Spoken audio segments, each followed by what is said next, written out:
as we commemorate the birth of Jesus Christ 2 millennia ago. We offer our testimony of the reality of his matchless life and the infinite virtue of his great sacrifice.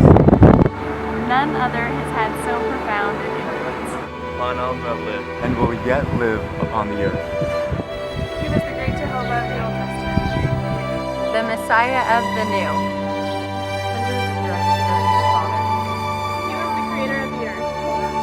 All things are made by him, and without him was not anything made that was made. Though sinless, he was baptized to fulfill all righteousness. He went about doing good, yet was despised for it. His gospel was a message of peace and goodwill. He entreated all to follow his example. He walked the roads of Palestine, healing the sick, causing the blind to see, and raising the dead. He taught the truths of eternity, the reality of our premortal existence, the purpose of our life on earth, and the potential for the sons and daughters of God in the life to come. He instituted the sacrament as a reminder of his great atoning sacrifice.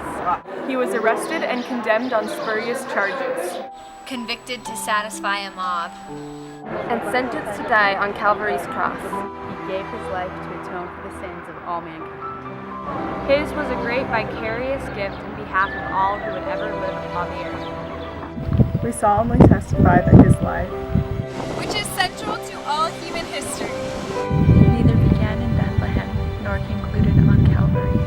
He was the firstborn of the Father, the only begotten Son in the flesh, the Redeemer of the world. He rose from the grave to become the first fruits of them that slept. As risen Lord, he visited among those he had loved and died. He also ministered among his other sheep in ancient America. In the modern world, he and his Father appeared to the boy Joseph Smith, ushering in the long-promised dispensation of the fullness of times.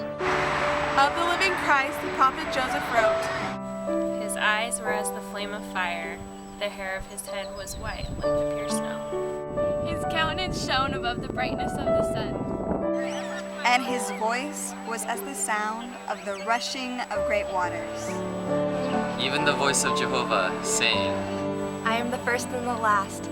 I am he who liveth. I am he who is slain. I am your advocate with the Father. Of him the prophet also declared, and now, after the many testimonies which have been given of him, this is the testimony, last of all, which we give of him, that he lives. For we saw him, even on the right hand of God, and we heard the voice bearing record that he is the only begotten of the Father, that by him and through him the worlds are and were created, and the inhabitants thereof are begotten sons and daughters unto God. We declare in words of solemnity that his priesthood and his church have been restored upon the earth, built upon the foundation of apostles and prophets, Jesus Christ himself being the chief cornerstone. We testify that he will someday return to earth, and the glory of the Lord shall be revealed, and all flesh shall see it together.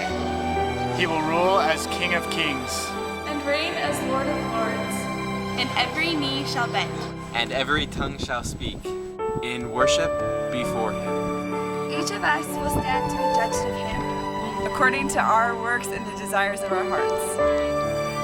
We bear testimony as his duly ordained apostles that Jesus is the living Christ, the immortal Son of God.